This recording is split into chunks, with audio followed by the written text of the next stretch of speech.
Hey guys, what's going on? Tyler here with your Movie Fix, and today we're going to be going over some movie news. I know it's been a little while since I've done it, but I just feel like there hasn't been a whole lot going on, but I've also kind of taken some time off from doing some videos and doing anything. I took a little bit of time off from work just to enjoy doing absolutely nothing, so I apologize for the lack of uploads, but I'm back and I want to be talking about a couple of different things, from the Black Superman suit, a Q&A with James Gunn, the director of Guardians of the Galaxy, and a little bit of Jared Leto news about his thoughts on Suicide Squad. But before we get into the movie news, since it's been a little while and I just want to jumpstart a few things, I am interested in doing another Q&A, AMA, Ask Me Anything kind of deal. So leave your questions down below and I'll get to them in the next day or two.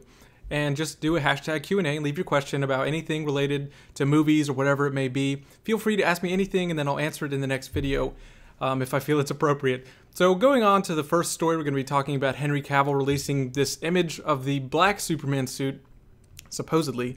Now, it would make a lot of sense if this was the actual black suit that they're going to be using in Justice League, which is the resurrection suit from the Death and Return of Superman storyline, which is more of a regeneration suit, but to be honest, I'm having a hard time telling if this is literally a black suit or if this is a monochromatic photo, kind of just a tease to that. But I think that would be a little too cruel to the fans if this wasn't really the regeneration suit that they're going to be using in the movie, because we already know that we're getting the red and blue suit. It's going to be pretty much the same one from Dawn of Justice, which was damn near perfect. I'm glad they didn't make too many changes to that. And if they are going to be using this black suit, one, it would make a lot of sense. Zack loves to pay homage to the comics. He loves to do those things, and he pays attention to a lot of detail. So if they are going to be doing this black suit, which it appears to be, then awesome. But I don't think it'll be anything more too much than like an homage, an Easter egg to that story, to that suit. It's not like he's going to be wearing it the entire time. It's not going to really be that big of a deal, but it's going to be really cool for all the Superman fans to really see that thing on the screen, and I'd be down for that. I'm curious what their explanation is going to be, if it's going to be like the same suit that he has been wearing, and maybe they're going to go off of the same school of thought that this Kryptonian technology is organic, and maybe the suit is also organic and it's kind of died without having Kal-El to wear it. It's been so long since he's put it on, the suit has just kind of lost life, and it needs to be put on. It also needs to be back in the sunlight. So I'm sure they'll have some sort of explanation, and I know there's probably going to be people thinking, well, why did the suit have color when it was on the Kryptonian ship? Well, it was still on the ship, it was still fresh out of the oven, who knows, doesn't really need that big of an explanation. I'm curious just what they're going to say in Justice League. So I don't think it's going to be that big of a deal, but what do you make of Superman donning the black and hopefully silver suit that we also got to see a little bit of in Man of Steel? So leave your thoughts down below. I'm pretty excited to check that out. And director James Gunn, who did Guardians of the Galaxy 1 and is working on 2 currently, he did a Q&A on his Facebook where people were asking him questions, a whole bunch of things, and they got to asking him if he had the chance to do a DC film, or if he could, what would he do? He said before he ever even got involved with doing Guardians or the Marvel Universe at all, he was approached by Warner Brothers, and at the time he turned it down. And for now, he's no longer interested in doing a property for them, and he's also not too interested in doing anything after Volume 2 of Guardians of the Galaxy. Maybe it's a little bit of superhero fatigue on his end. He's a director. He likes to do his own projects and move on and do different things. He also expressed interest in directing another video game in sort of a Knights of the Old Republic or Mass Effect style, which that would be really cool coming from the mind of James Gunn. So, but they did ask him what properties he would be interested in if he was to do anything. And he had this to say, that he would do Shazam, Metal Men, Swamp Thing, and Jonah Hex. Personally, I don't really care for Jonah Hex. Don't know too much about him. I know he's in the Western series of DC. It's not a character I gravitate towards. As for the Metal Men, I think they're garbage. I don't like the Metal Men. I haven't read the recent stuff. I've only read the older stories that they're involved in, and every now and then they get involved in some of the recent stuff. They're just a little corny to me, but I guess kind of Guardians is in that same route. But I think the Metal Men are such beyond tertiary characters that they're nobodies. But as far as doing Swamp Thing and Shazam, that would be really, really interesting coming from James Gunn. I think I would love to see him tackle Shazam more than the other two. Or more than Swamp Thing, I should say.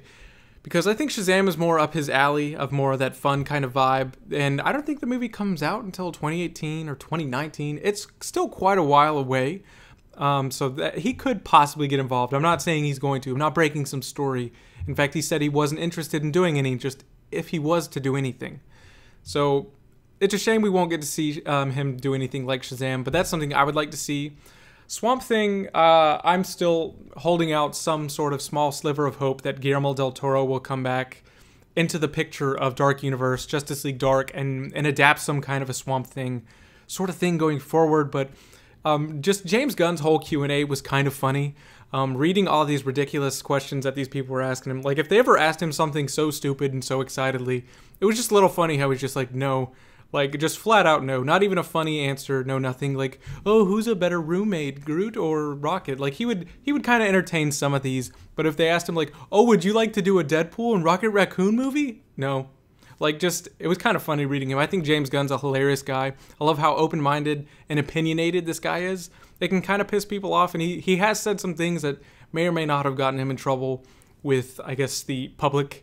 But I think he's a pretty cool guy. So how would you feel if James Gunn was to do Shazam or Swamp Thing? And moving on to the last story of today, we got to hear a little bit of Jared Leto's thoughts on the whole Suicide Squad thing. He still has not seen the movie, and over the weekend he was hosting this Camp Mars kind of thing, which is basically like an adult summer camp for his fans, basically, of 30 Seconds to Mars. And he had this to say about the movie.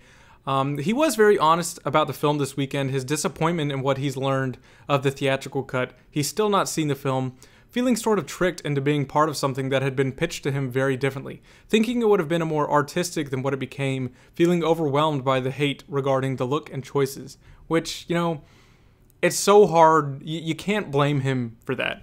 You know, I feel rather indifferent about his portrayal as the Joker. And it's not so much that I didn't like it. I just felt like he was so misused in the movie. There were things that I absolutely loved about it. I had no problem with his look and the way he acted, doing the Joker. I get people were so bugged out about the tattoos, but when you're watching the movie, the tattoos they're so non-existent and not a problem. Like the whole the damaged one on the forehead, even that gave me some pause. Everything else was fine, but just that one, I didn't even notice it in the movie. It's not a big deal. I don't think that was a big deal of any kind. But I can understand him talking about how we got a lot of hate for that look. But the big thing with him feeling a little betrayed that he signed on to do something that was pitched so totally different than what was put on screen.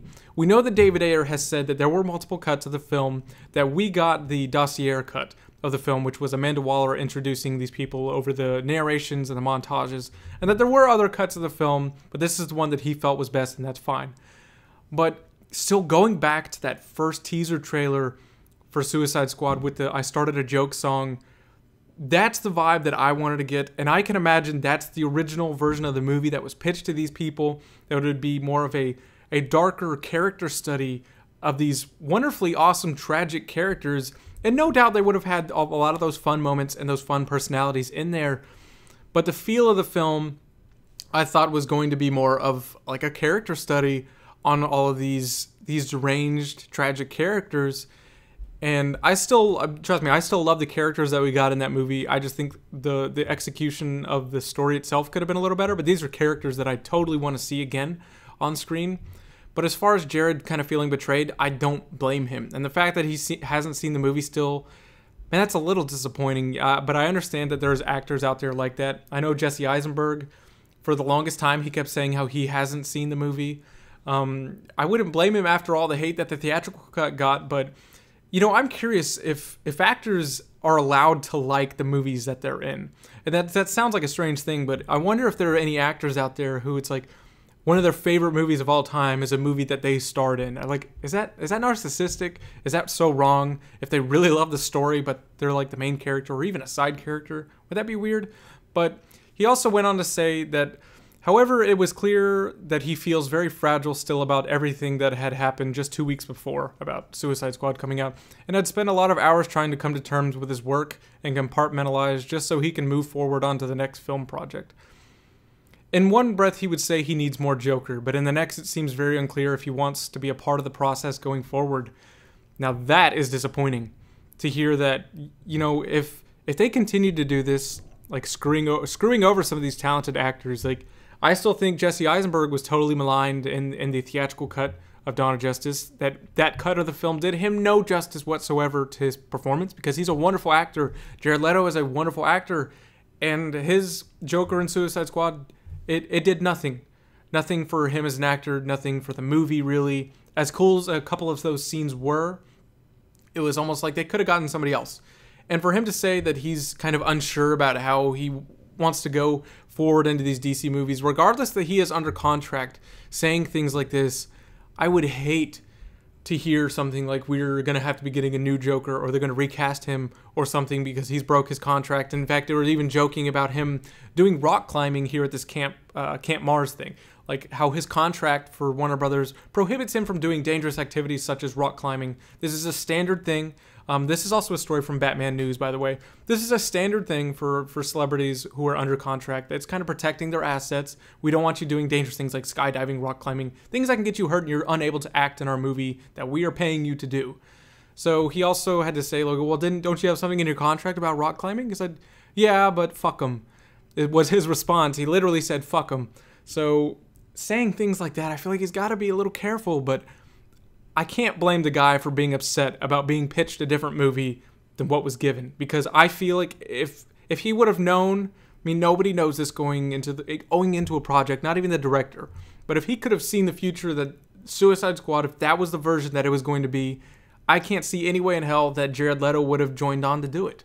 And I'm sure he wouldn't trade the friendships that he made and the experiences he had on set for anything in the world. But I can't blame the guy for being so disappointed, and that's such a shame. I don't want to see him lose the role of the Joker because I'd like to see him get more chances, but he is under contract. Maybe we could see him have a bigger role in Suicide Squad going forward in the franchise, or whatever Ben Affleck is going to be doing with the Batman movie. I'm more curious in seeing Jared Leto's Joker under a different director than David Ayer, such as Ben Affleck. How would he handle a character like the Joker? That's going to be something really interesting. So what do you make of Jared Leto's comments on Suicide Squad, on the Joker? Do you blame him for saying this? Do you blame him that he feels betrayed for what he got in the movie? Or do you blame him for not seeing the movie? What did you think of it? Again, I still personally enjoyed Suicide Squad. I think it's a ton of fun. But leave your thoughts down below on all this news. And guys, don't forget, I am going to be doing a Q&A. So if you have a question about anything and everything, leave a comment down below, #Q&A with your question, and I'll get to it within the next few days. So anyways, guys, this has been your Movie Fix. Be sure to subscribe for more movie news, movie reviews, all that great stuff. I'll see you on the next video.